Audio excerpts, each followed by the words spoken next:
만약 지구가 살아있다면? 그런 생각 해보신 적 없으신가요? 아득히 먼 옛날, 사람들은 지구가 살아있다고 생각했습니다. 여기에는 충분한 근거가 있습니다. 어머니의 대지, 탄생의 대지. 우리 선조들은 지구를 이런 식으로 불러왔습니다. 사냥감을 잡은 사냥꾼은 지구와 죽인 토템 동물의 용서를 구했습니다. 자연의 균형을 무너뜨리면 곧 자신의 죽음으로 이어진다는 것을 무의식 중에 이해하고 있었던 거죠.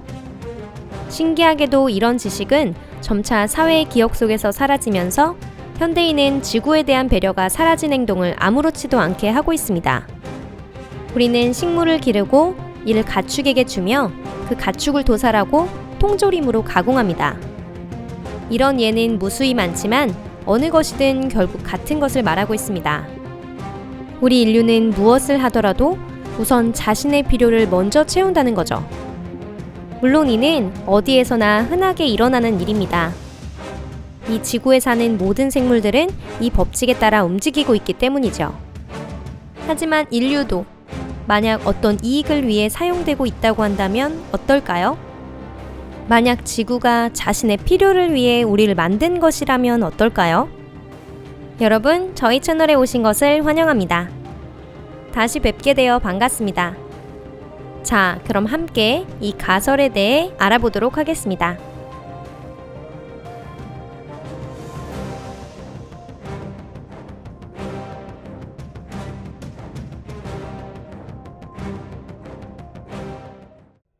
(1970년대) 굉장하면서도 충격적인 가이아 이론이 발표되었습니다.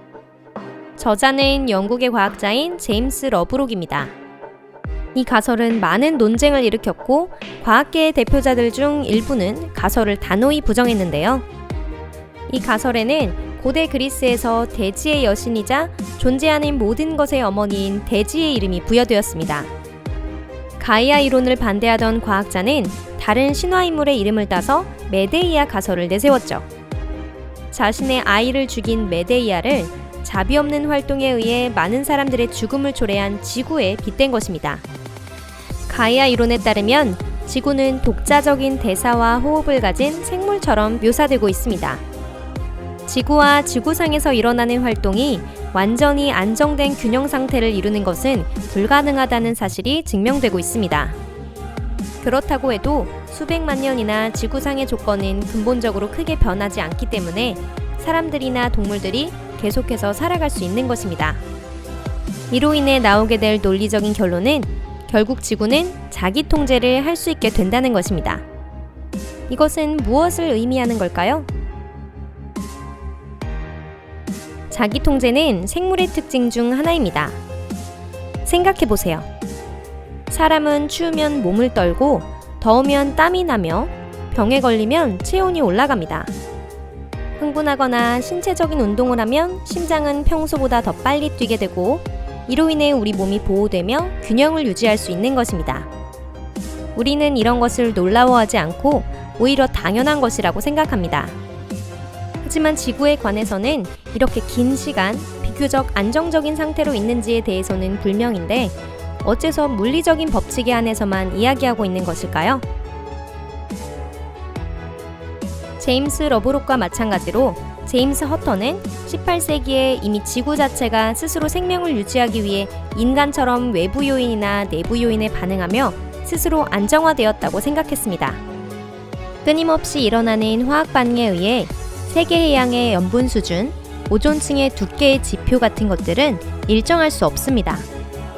하지만 지구는 간단히 그것들을 최적화시키고 표피의 틈으로 호흡을 하며 심장을 뛰게 하고 자기장의 주기적인 진동을 일으킵니다. 이 말은 지구의 혈액이 곧 넓은 바다라는 것입니다. 생명은 물 없이는 존재할 수 없다는 것을 증명하고 있죠. 피부는 지표, 지구의 물리학적 주기는 지구의 맥박과도 같습니다. 그 외에도 지구가 하트만 그리드의 교차점 에너지를 사용하여 태양계의 다른 천체와 교신하고 있을지도 모른다는 이야기도 나오고 있습니다. 결론은 우리들 지구는 단순한 생물이 아닌 그보다 더 나아간 지적 생명체라는 것입니다. 여러분들은 믿겨지시나요? 이 영상 아래 코멘트란이 있으니 이 어려운 문제에 대한 여러분들의 생각을 기다리고 있겠습니다. 자, 그럼 여기서 정신권, 즉 지구의 뇌인 사고 영역에 대해 언급해 보겠습니다. 이 세계적인 정보 집약 시스템에 운 좋게 접근할 수만 있다면 우리는 시대를 아득하게 뛰어넘는 천재가 될 수 있습니다. 또한 베르나츠키의 말을 빌리자면 지구의 얼굴을 만들고 그 특징을 적극적으로 변화시키는 것은 인간이라고 합니다. 아마 이 지구 심리학자의 말처럼 지구는 자신의 목적에 의해 사람을 만들고 우리가 의식할 수 없도록 조종하고 있는지도 모릅니다. 그렇다고는 해도 실제로 사람이 하는 행동을 보면 지구의 계획은 완전하지 않거나 혹은 제어가 불가능한 것 같아 보이기도 합니다. 지구는 아마 자신의 위에 모여 살고 있는 생물에 대해 잘 알고 있지만 지금은 잠시 참고 있는 거죠. SF 소설을 읽는 것은 결코 헛된 일이 아닙니다. 지구가 외칠 때라는 작품에서 아서 코난 도일은 다른 사람들보다 앞서 지구가 살아있다는 생각을 가졌습니다. 실제로 지금은 지구가 자신의 표면 위에 있는 사람을 깨닫지 못한다라고 주장하고 있지만 말이죠. SF에서 조금 벗어나서 다른 문제를 생각해 보겠습니다. 지난 수십 년간 인류는 지구에 어떤 공헌을 했을까요? 답은 명확합니다. 아무것도 없습니다. 해를 끼칠 뿐이죠. 지적 생명체의 등장으로 지구는 흔적도 남지 않을 정도로 그 모습이 바뀌었습니다. 인간은 나무를 끊임없이 잘라내었고 산림은 원래 30%밖에 남지 않았습니다. 다양한 기업 쓰레기나 석유 폐기물로 인해 물도 오염되고 있죠. 비옥한 땅은 쓸모없는 쓰레기 더미로 변모되었습니다. 자동차는 대기의 오존층을 파괴하였고 부서진 전자기기는 정화되지 않은 채 수백만 톤이 쌓여가고 있습니다. 우리의 빛나는 대도시와 고층 건물은 새를 혼란시켜 죽음을 초래하거나 이동을 크게 바꿔버리고 있습니다. 당연히 이런 의문이 생길 수밖에 없겠죠. 지구는 언제까지 이런 태도를 용서하는 걸까? 이런 예가 있습니다. 인류는 개미, 바퀴벌레, 꿀벌, 메뚜기, 그 외 생물들의 존재를 잘 알고 있으면서도 어느 시점까지는 큰 문제 없이 공생을 허용합니다. 하지만 일단 우리의 삶의 쾌적함이나 안전이 위협을 받게 되면 인간들은 이런 것들을 없애버리게 됩니다.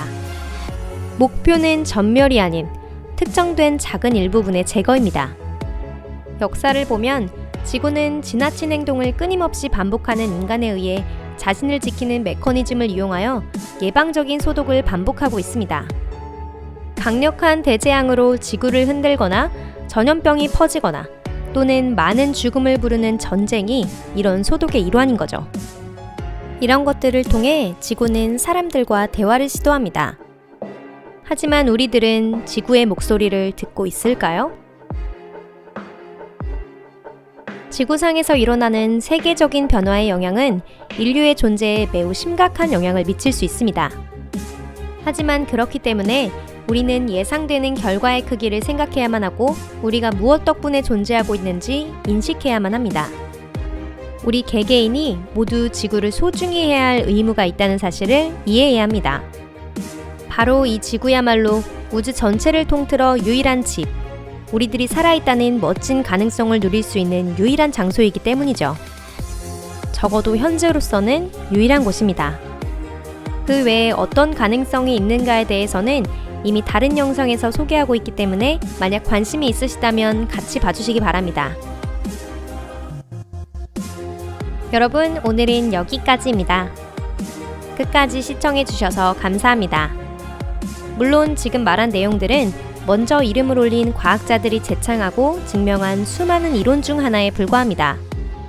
이 이론의 단면이나 비교들의 대부분은 과학자가 아닌 우리에게는 다소 억지스럽게 느껴질 수도 있습니다. 그렇다고는 해도 우리 모두가 지구에 대해 진지하게 생각하고 지구 전체를 나의 집처럼 소중하게 대할 필요가 있다는 점은 모두가 100% 동의하지 않을까요? 여러분들은 어떻게 생각하시나요? 여러분의 의견을 꼭 들려주세요. 그럼 저흰 다음 영상에서 만나요.